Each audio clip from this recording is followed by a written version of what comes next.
Hai, kita berjumpa lagi di channel YouTube Erlangga Lazuardi. Kali ini kita akan mempelajari tentang teori sirkulasi Stephen atau disebut juga hubungan segi lima Stephen.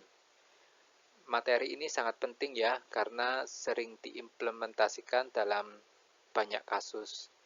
Seperti apa sih teori sirkulasi Stephen? Mari kita simak. Apa itu teori sirkulasi Stephen? Teori sirkulasi Stephen adalah teori yang menjelaskan pola hubungan antar personality genetik, disingkat PG. Jadi, teori ini menjelaskan pola hubungan antar orang atau antar tipe. Kita flashback kembali ke materi sebelumnya. Jadi, dalam konsep Stephen, terdapat 5 mesin kecerdasan, disingkat MK, mulai dari sensing, thinking, intuiting, feeling, hingga insting.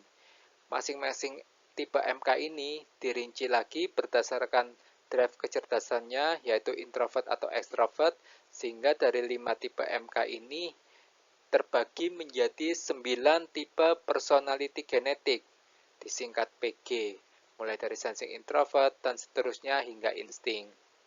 Kalau insting tidak ada introvert atau extrovertnya, sehingga insting adalah MK sekaligus PG. Jadi kita ingat ya, di Stephen ada 5 MK dan 9 PG. Manfaat teori sirkulasi Stephen. Dengan mengetahui pola hubungan antar orang, misalkan antara kita dengan pasangan, istri atau suami, anak, rekan kerja atau teman sekolah, atau pimpinan atau bahkan bawahan, maka kita bisa yang pertama memperlakukan orang lain tersebut dengan tepat. Yang kedua, berkomunikasi dengan baik sehingga mencegah kesalahpahaman. Sehingga pada akhirnya tercipta hubungan yang harmonis dan tujuan bersama akan tercapai. Jadi itu manfaat utama kita mengimplementasikan teori sirkulasi Stephen. Implementasi teori sirkulasi Stephen.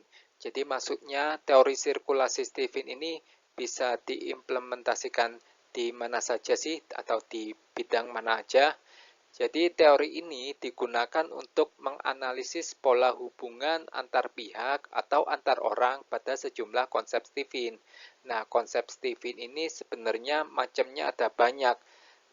Di antaranya ada Stephen Couple untuk mengetahui pola hubungan suami istri, Stephen Parenting, pola hubungan ayah dengan anak atau ibu dengan anak, Stephen Leadership, pola hubungan pimpinan dengan bawahan, Stephen Teaching, guru dengan siswa, atau Stephen Health, pihak A dengan pihak B. Jadi ini bidang-bidang di mana teori sirkulasi Stephen bisa diimplementasikan.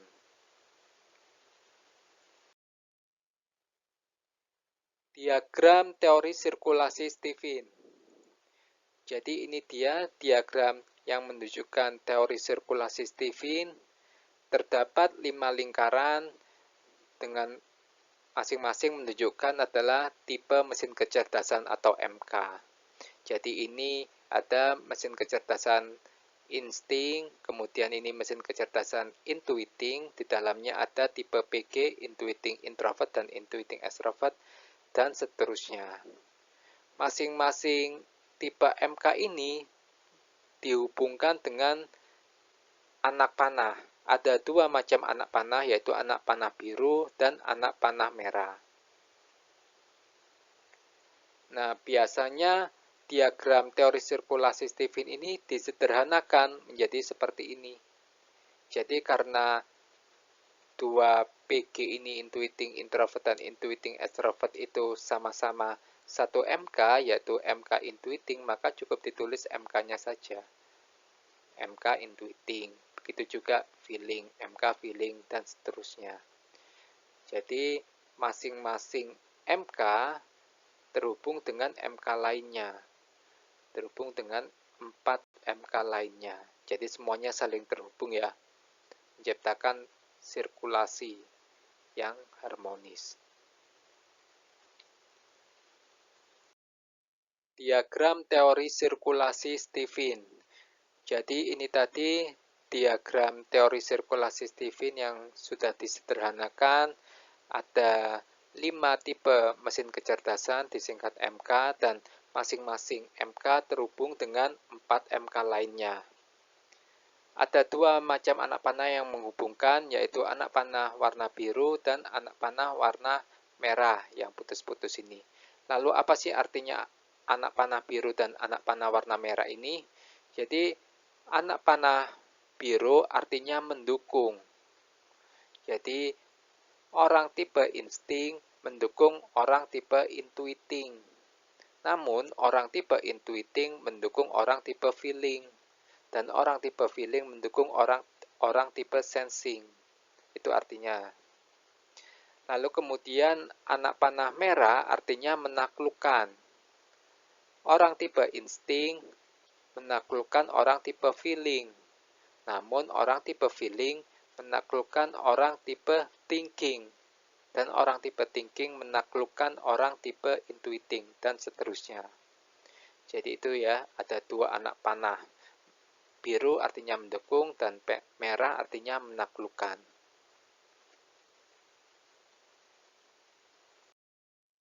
Lima pola hubungan pada teori sirkulasi Stephen.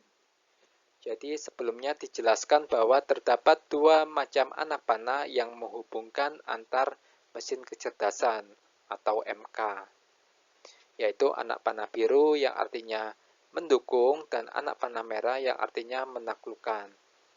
Dan tadi juga dijelaskan bahwa satu tipe MK itu terhubung dengan 4 tipe MK yang lain. Sehingga terdapat 5 pola hubungan 1 MK dengan 5 MK yang ada dalam konsep Stephen. Kita bahas satu persatu ya, 5 pola hubungannya. Di sini kita akan ambil contoh orang tipe insting atau IN. Pola hubungan pertama mendukung. Jadi orang tipe insting mendukung tipe mana? Dari diagram teori sirkulasi Stephen, maka jelas bahwa orang insting hanya mendukung orang tipe intuiting. Ini ya, insting mendukung orang tipe intuiting. Artinya orang insting menguatkan orang intuiting atau orang insting dibutuhkan oleh orang intuiting. Jadi orang intuiting ini butuh kehadiran atau keberadaan orang insting. Dengan hadirnya orang insting, maka intuiting ini akan positif, akan semakin kuat, sehingga keunggulan atau bakatnya akan muncul. Yang diuntungkan adalah orang intuiting, insting tidak dapat apa-apa, karena insting mendukung intuiting. Jadi insting ini ibarat guru yang lembut atau istilahnya coach bagi intuiting, karena insting terus mensupport, mendukung intuiting. Kemudian pola hubungan kedua yaitu didukung. Artinya orang insting didukung tipe mana? Dari diagram sudah jelas bahwa insting hanya didukung oleh orang tipe thinking. Bisa thinking introvert atau thinking extrovert. Jadi thinking ini mendukung insting. Thinking bagi insting ini adalah ibarat guru yang lembut atau coach. Artinya orang insting dikuatkan oleh orang thinking atau orang insting melemahkan orang thinking. Jadi mendukung itu artinya memberikan energi. Karena dia mensupport terus, maka thinking ini akan memberikan energinya ke insting. Yang diuntungkan adalah orang insting. Insting akan mendapat energi dari thinking. Thinking akan memberikan energinya ke insting. Karena thinking memberikan energinya ke insting, maka thinking akan semakin lemah. Dia akan lelah, lemah, capek. Karena terus mendukung insting. Jadi itu ya artinya lemah itu. Jadi mensupport itu artinya memberikan dukungan. Sehingga karena memberikan dukungan, maka energinya berkurang.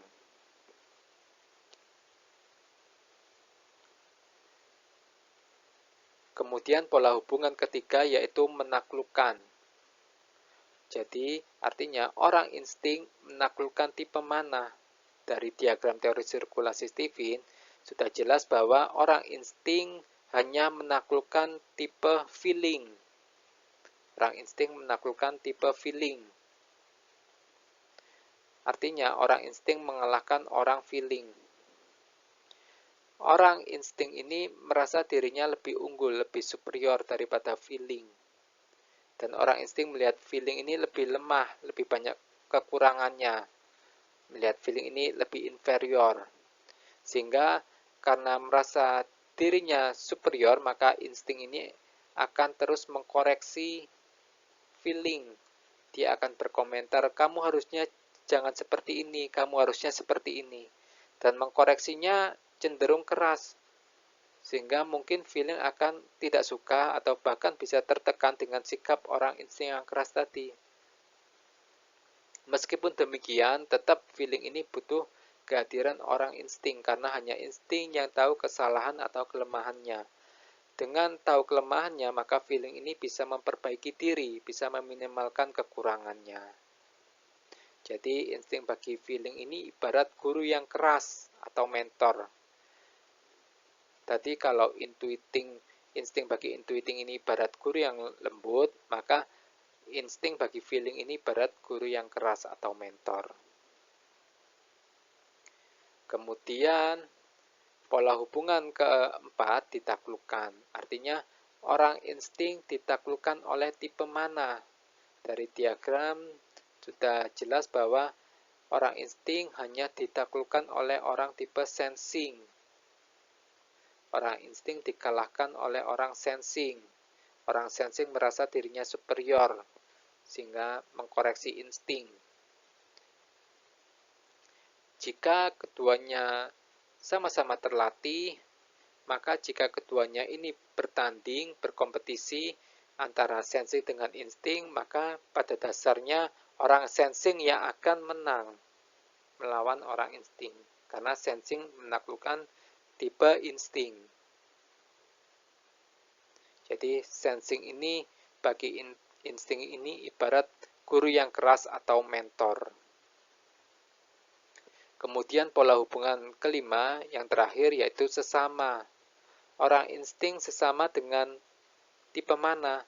Orang insting sesama dengan tipe dirinya, sesama dengan tipe insting yang lain gitu. Jadi ada satu orang insting, kemudian ada orang insting lainnya, maka itu artinya sesama, ada dua orang insting. Orang insting saling atau sama-sama dengan orang insting yang lain. Jadi artinya ya, kalau ada dua orang insting ya, maka ada dua potensi orang insting. Namun artinya bisa juga karena ada dua orang insting, maka satu sama lain itu akan bersaing, akan saling berkompetisi. Karena potensinya sama. Itu artinya. Jadi itu tadi ya, ada 5 pola hubungan. Masing-masing MK terhubung dengan MK yang lain. Pengaruh perbedaan drive kecerdasan. Maksudnya, bagaimana perbedaan drive kecerdasan ini berpengaruh terhadap pola hubungan. Jadi memang ada pengaruhnya perbedaan drive kecerdasan ini. Jadi pengaruhnya seperti ini. Perbedaan drive kecerdasan orang introvert dengan orang extrovert akan semakin memperbesar pengaruh pola hubungan daripada sesama introvert atau sesama extrovert. Jadi itu pengaruhnya seperti itu. Introvert dengan extrovert atau extrovert dengan introvert, pengaruh pola hubungannya akan lebih besar daripada sesama introvert atau sesama extrovert. Supaya lebih jelas, kita langsung ke contoh ya. Di sini kita ambil contoh pola hubungan intuiting ke feeling. Berdasarkan teori sirkulasi kan, orang tipe intuiting mendukung orang tipe feeling. Nah, di sini kita ambil contoh orang tipe intuiting introvert. Orang tipe intuiting introvert mendukung orang tipe feeling extrovert. Dan orang tipe intuiting introvert juga mendukung orang feeling introvert. Namun, karena orang intuiting introvert ini drive kecerdasannya introvert, sedangkan feeling extrovert drive kecerdasannya adalah extrovert, maka pola hubungan mendukungnya yang ini, intuiting introvert ke feeling extrovert ini akan lebih besar daripada intuiting introvert ke feeling introvert. Jadi pola hubungan intuiting introvert ke feeling extrovert ini akan lebih besar daripada pola hubungan mendukung intuiting introvert ke feeling introvert, meskipun sama-sama mendukungnya. Namun terdapat perbedaan tingkatan, karena ini beda drive kecerdasan dan ini sesama introvert. Jadi itu artinya. Jadi kalau kebalikan maka pengaruh pola hubungannya akan semakin besar. Bagaimana kalau ini intuitingnya introvert ini diganti intuiting extrovert? Ya maka dibalik aja, maka pola hubungan mendukung yang lebih besar yaitu ke feeling introvert, karena ini extrovert, daripada ke feeling extrovert karena sesama extrovert. Tinggal dibalik aja. Dan ini juga berlaku ke hubungan menaklukkan ya. Jadi misalkan intuiting introvert menaklukkan sensing. Kan memang intuiting introvert menaklukkan sensing. Lalu mana yang lebih ditaklukkan? Ditaklukkan oleh intuiting introvert, sensing introvert, atau sensing extrovert? Lebih ditaklukkan sensing extrovert karena terdapat perbedaan drive kecerdasan. Jadi itu contoh lainnya. Jadi sudah jelas ya, jika terdapat perbedaan drive kecerdasan maka pola hubungannya akan lebih besar. Jadi misalkan kalau kamu memilih guru, misalkan kamu orang feeling extrovert, kalau kamu memilih coach antara intuiting introvert dan intuiting extrovert, maka sebaiknya kamu mengutamakan orang tipe intuiting introvert. Karena pengaruh pola hubungan mendukungnya lebih besar. Jadi itu manfaatnya. Baik, itu saja yang bisa kita diskusikan kali ini. Jangan lupa subscribe channel YouTube ini, Erlangga Lazuardi. Kalau kalian butuh informasi seputar tes TIFIN, silakan hubungi saya melalui WhatsApp di nomor ini. Dan kalau kalian ada pertanyaan atau mungkin masih ada yang belum jelas, silakan sampaikan di kolom komentar di YouTube. Semoga video ini bermanfaat bagi kita semua. Sampai jumpa di video selanjutnya.